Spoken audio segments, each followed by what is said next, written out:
Hi there and welcome back to my channel. This is Sean, the Honest Book Reviewer, with another book review. In this video we're discussing Murder at Tanton Towers, written by Amy Myers. It's a cosy mystery. It's the first book in the British Stately Home mystery series.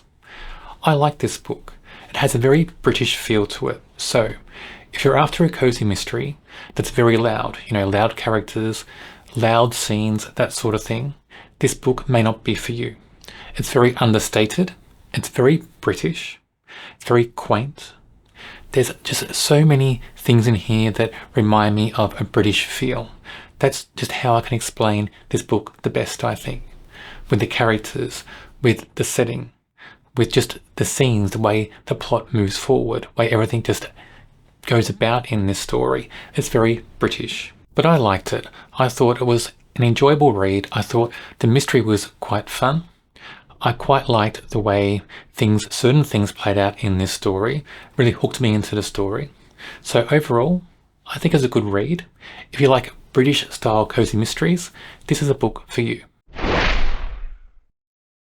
Our protagonist, Cara Shelley, runs a small cafe in the grounds of this big manor called Tanton Towers. In the book, it said that this manor house was built and designed by an eccentric. And when we see descriptions of this large house in the book, we can see that description is very apt. Just the way everything's laid out. It's not laid out that neatly. And we have towers and turrets and all different things in this big manor house as well. We have little secrets that get found as well in this manor house that's explained further in the story. And that kind of thing really hooked me into this book. One of the things in this house is a secret tunnel from the basement and said to be used by smugglers many years ago. And that just caught my interest in the story. I love elements like that in books, in mysteries especially. I think it takes me back to reading like Famous Five books as a child, that sort of thing, where we had smugglers and hidden rooms and secret passages. When mysteries have that now, I get as excited now as I used to back then. I just like that sort of thing in mysteries. Another element in this book is one of the main things made by the cafe. They're called Huffkins. And I've never heard of Huffkins before this book. And so I did a little bit of digging around to find out more about them. They are described in the book as well. What they are essentially is a white bread roll, and they're made and put a little dimple, like a little dent, into the dough before they're baked. And traditionally they were made for cherry pickers in the Kent area in England. That little dimple or that little dent into the dough, when it's baked, it's where they used to put a cherry or jam or something, and they put cream as well. And it was just made for those cherry pickers, like a treat for them. So in modern times, people adapt it to other things as well. People use it for just sandwiches. People use it to have with soup or stews or whatever. So now it's used more widely than what it was used for back in the past. So I quite like that in the book, though, that element. It made this book seem more real, just cemented the setting for me as well. And Huffkins get talked about and mentioned in this book so many times. A big deal in this story, and it seems everybody loves them. And I'm going to try to hunt around and find them. I presume they're just like a white bread roll, maybe a little bit different. Not too sure on how different they are to normal bread. I'm going to see if I can either find them, maybe even make them one day, who knows. But anyway, this is a cozy mystery, so we have to have a mystery to solve. And in this book, it's a murder mystery. We have somebody called Daphne, who's the wife of the accountant who works for this manor house. She's found murdered, and she's found in the orangery in the manor house. And the orangery, I think, is just an area, like a hothouse area. And it's attached to the manor house by one door, I think. And so there's not many places to go to and fro from that orangery in this setting, which kind of opens up questions about the mystery. So when this murder takes place, it takes place when the manor house is closing down for the day for visitors. So the main suspects are all workers there, workers and volunteers. That opens up questions about all the main characters in this story. It means interactions between those main characters are quite different. They're almost strained in a way in the book after that event. And you feel that in the story.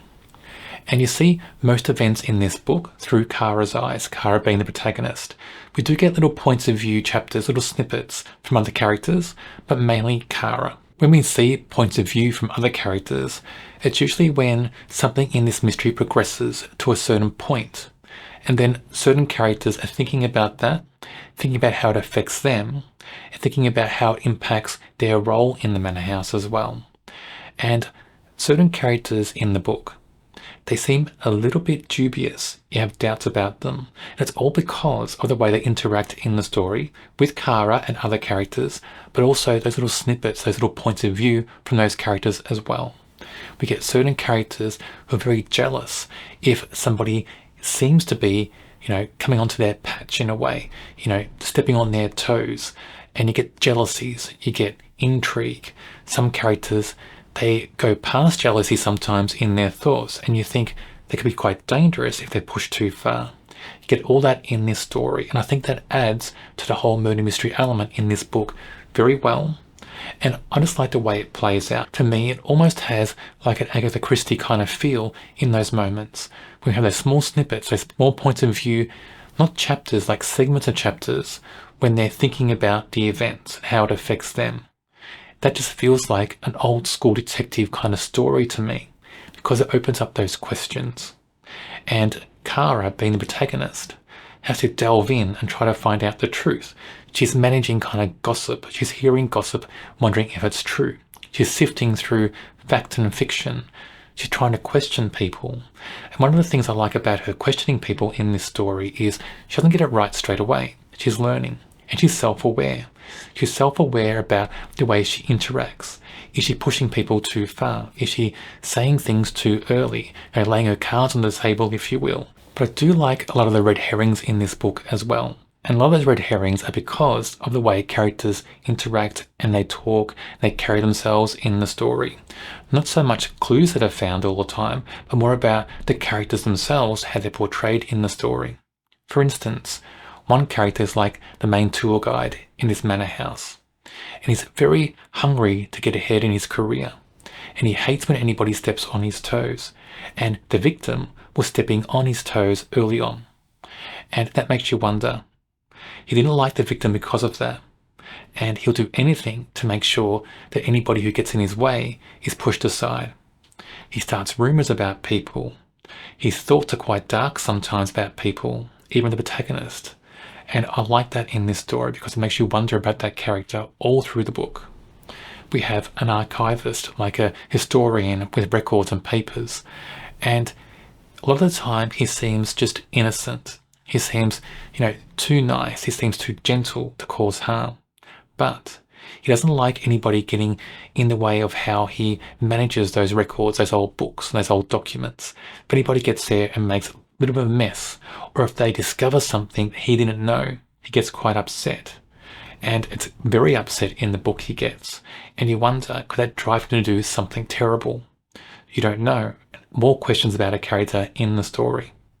Then like the manager of this manor house as well. He seems very cagey in conversations. He's always trying to turn conversations away from talking about the murder mystery, about the crime. He won't listen to people. He'll always steer things away from that. And that makes you wonder about him. What's he trying to hide? Is he just trying to protect the manor house's reputation? Or is he trying to hide something? Did he do something? Is he trying to stop our protagonist Kara or the police from finding out the truth? Then of course we have the police investigation. In cozy mysteries we have to have that. And in this book I like that the lead investigator is not portrayed as being stupid, as being dim-witted and useless. Many cozy mysteries do that. In this book, that police officer, he's very clued in. And I like the way he goes about things. He doesn't give everything away. And it makes you think about, what does he know? Is he holding something back? Does he know more than what he's saying? And I like that in this story. I like the way that all plays out between the police officer and the protagonist in this book. They have good chemistry in the book. And I like their interactions very much. Then there's just the whole tone of the book, the whole feel of it. It feels very British to me. It's very understated. Everything's quite quaint. Everything's described in a way that makes you think Britain. And I like that in this book. I like the writing style. I like the way it all plays out. I like the way the characters present themselves and hold themselves. I just like the whole feel of the story. But there are negatives in this book. So one negative is the pace. This book is quite a slow pace anyway. It doesn't clip ahead very quickly. It doesn't move at a snail's pace though, but in some sections it almost gets there. It drops the pace.